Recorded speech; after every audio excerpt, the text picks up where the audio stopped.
फिक्र में अब आगे बढ़ते हैं और उस खबर के साथ जो देश के लाखों माता पिता से जुड़ी हुई है। सीबीएसई की परीक्षा में कैसे नंबर वाला खेल हो रहा है, कैसे गलत आंसर शीट वाला गोलमाल हो रहा है, इसकी पूरी कहानी आज हम पीड़ित छात्रों की जुबानी बताने वाले हैं। ध्यान से देखिएगा, एक एक डिटेलिंग आपके सामने आने वाली है। देखिए, पहले बात करते हैं सीबीएसई के गोलमाल से पीड़ित छात्र की, जो सोशल मीडिया से लेकर हर प्लेटफॉर्म पर अपनी बात रख रहा है। छात्र का नाम है मोक्ष यादव, जिसका आरोप है सीबीएसई की ओर से उसकी इंग्लिश की कॉपी बदल दी गई, मतलब दूसरे छात्र की कॉपी दी गई। आपको बता दें, मोक्ष यादव को 12वीं में 72% नंबर मिले, लेकिन इंग्लिश में सबसे कम 33 अंक मिले। रिजल्ट के बाद मोक्ष ने अपनी आंसर शीट के लिए अप्लाई किया। जब आंसर शीट देखी तो हैरान हो गया। वो आंसर शीट मोक्ष की थी ही नहीं, मोक्ष को किसी दूसरे छात्र की आंसर शीट दे दी गई। उसने दावा किया कि अगर सही तरीके से उसकी कॉपी चेक हो जाती तो इंग्लिश में 60 से ज्यादा नंबर मिलेंगे।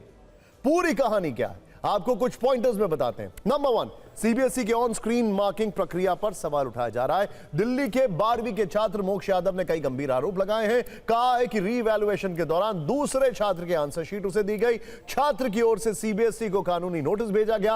अंग्रेजी में कम अंक आने के बाद आवेदन किया था। स्कैन कॉपी और पुनर्मूल्यांकन के लिए आवेदन किया था। लीगल नोटिस में कई आरोप लगाए गए हैं। यह कहा है कि सीबीएसई की ओर से भेजी गई स्कैन कॉपी में केवल पहला पेज था, बाकी सभी पेज किसी अन्य छात्र की आंसर शीट के थे। पहले पेज पर विषय और छात्र की जानकारी सही थी, आगे के पन्नों की हैंडराइटिंग पूरी तरह अलग थी। दूसरे छात्र ने ब्लैक इंक का इस्तेमाल किया था, जबकि मोक्ष यादव ने परीक्षा में ब्लैक इंक का उपयोग ही नहीं किया था।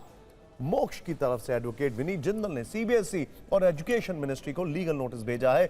नोटिस में कहा गया है कि इस घटना से छात्र को मानसिक तनाव हो रहा है। सीबीएसई छात्र की वास्तविक आंसर शीट उपलब्ध कराए, जांच कर जिम्मेदार अधिकारियों पर कार्रवाई की जाए, सही उत्तर पुस्तिका का निष्पक्ष मूल्यांकन पुनर्मूल्यांकन कराया जाए, सभी रिकॉर्ड और डिजिटल लॉग सुरक्षित रखे जाएं, यह स्पष्ट किया जाए दूसरे छात्र की कॉपी कैसे भेजी गई। नोटिस में सख्त कानूनी कार्रवाई की चेतावनी दी गई है। यह कहा गया है कि अगर 2 दिन के अंदर समाधान नहीं हुआ तो आगे की कानूनी कार्रवाई की जाएगी। छात्र मोक्ष यादव का एक वीडियो भी वायरल है, जिसमें उसने लापरवाही की पूरी कहानी बताई है। आंसर शीट और मार्क्स के साथ बताया है कि कैसे उसके साथ धोखा हुआ। तो भाई, मैंने अपनी एक कॉपी सीबीएसई से मंगाई थी। ये देखो, यहाँ तो मेरी हैंड राइटिंग है। सीबीएसई से मेरे को भी ये कॉपी मिली है मेरी, यहाँ तो मेरी हैंड राइटिंग है और ऊपर मार्क्स भी 33 मिले हैं मेरे को बस, जबकि मैंने पूरा पेपर करा था। और अभी जब मैं पेपर चेक करने लगा तो देखा कि इसमें तो मेरी हैंड राइटिंग है ही नहीं, इसमें तो मेरी हैंड राइटिंग कहीं पे भी नहीं आ रही है।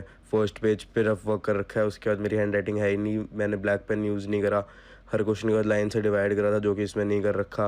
और सिर्फ इसमें 12 पेज भरे हुए हैं, बाकी सारे आगे के ब्लैंक पेजेस हैं, सारे के सारे।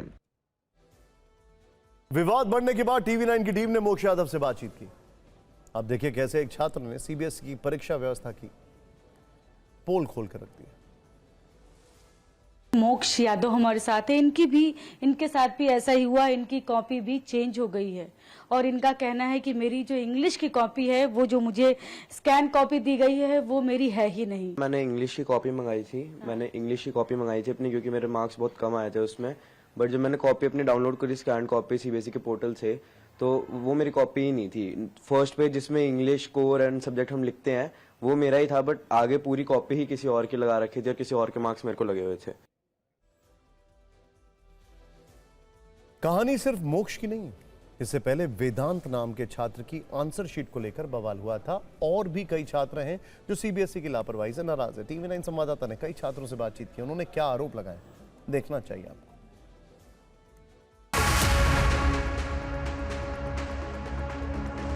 हमारे साथ एक स्टूडेंट है जिनकी सप्लीमेंट्री कॉपी जो है वो गायब है, और तमाम ऐसे केसेस सामने आ रहे हैं जो ऑनलाइन मार्किंग सिस्टम में जो गड़बड़ियां हैं उनको बताते हैं, जो लापरवाही है सीबीएसई की उसको बता रहे हैं। बेसिकली अकाउंटेंसी के अंदर I applied for my photocopy, जिसके अंदर मैं देखता हूँ कि मैंने जो 2 सप्लीमेंट्री यूज़ करी थी वो नहीं है उस पीडीएफ के अंदर, और जो मेन फाइल है उसके अंदर से भी 2 पेजेस मिसिंग है। मेरी 2 शीट आ गई है आंसर शीट, लेकिन एक मैथ की नहीं आई। मैथ्स का भी नहीं आया? नहीं। उसमें बच्चा इतना मतलब बीमार हो गया, डिप्रेशन में हो गया, फिर बाद में चला तो ये तो चीज़ तो सब बच्चों के साथ ही हुई है। लिंक ही नहीं खुल रही है, लिंक कुछ लिंक वर्क नहीं कर रही। सीबीएसई की गलती है तो उन्हें ठीक करना चाहिए, वापस चेक करना चाहिए। कितने सारे बच्चों का गलत हुआ है। चेकिंग के लिए 1 हफ्ते से लगातार साइबर पे और पर्सनल फोन से ऑनलाइन हम दिन रात उसे भर रहे हैं, लेकिन वो एक्सेप्ट ही नहीं कर रहा। पेमेंट का वो ही नहीं आता उसमें।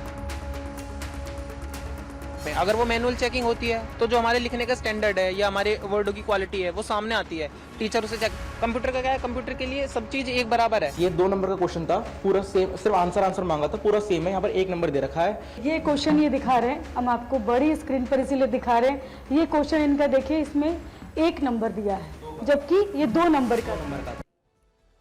सीबीएसई मामले पर राजनीति भी हो रही है, सरकार से सवाल पूछे जा रहे हैं। आज दोपहर राहुल गांधी ने सोशल मीडिया पोस्ट कर सरकार से कई गंभीर सवाल पूछे।